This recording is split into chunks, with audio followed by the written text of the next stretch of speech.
Hi, I'm Gemma Tidman, and I'm going to give you a short introduction to my book, The Emergence of Literature in 18th-Century France, The Battle of the Schoolbooks, out now with Liverpool University Press. Perhaps you're wondering how the two parts of this book's title fit together, The Emergence of Literature and The Battle of the Schoolbooks. Well, the answer is that this book is partly a tale of two histories. On the one hand, it's about an overlooked quarrel about teaching that emerged in France in 1762. This quarrel was set off by two events which sparked a crisis in education. These were the expulsion of the Jesuits, one of the most famous early modern teaching orders, and the publication of Rousseau's controversial novel about education, Émile.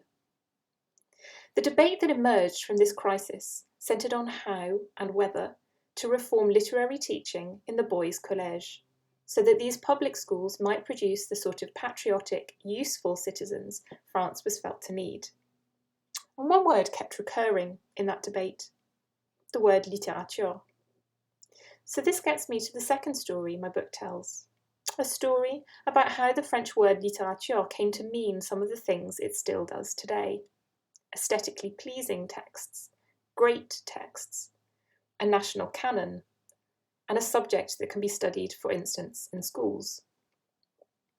These two histories of a quarrel and of a word and its concepts might seem unrelated, but what my book sets out to show is that the emergence of modern ideas of littérature owes much to a little-known 18th-century battle over education and national identity, a battle that I call the Querelle des Collèges.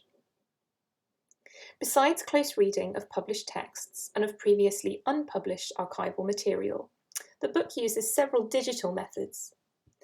It draws on Google Ngram's big data on word use to argue that the 1760s and 70s, rather than the early 19th century, was the true turning point, when the word littérature was first put into print more often than belles lettres. How did this shift come about? And did littérature straightforwardly take on the meanings traditionally ascribed to belles lettres? These are some of the questions I try to answer. The book also uses social network analysis to piece back together and analyse the more than 200 texts that made up this querelle. These texts were written by over 120 actors, from famous philosophes to little-known teachers, politicians to parents. The video you're watching now is an interactive network visualization that shows how the quarrel unravelled over time. It gives you a sense of the speed, the quarrelsome peaks and the quieter troughs of this dispute. You can find this and other network visuals, as well as extracts and graphs from the book, on the digital companion site, which you can get to by following the link on screen. For more information, take a look at the Liverpool University Press website. If you work on these subjects or if you're interested in the book, I'd love to hear from you.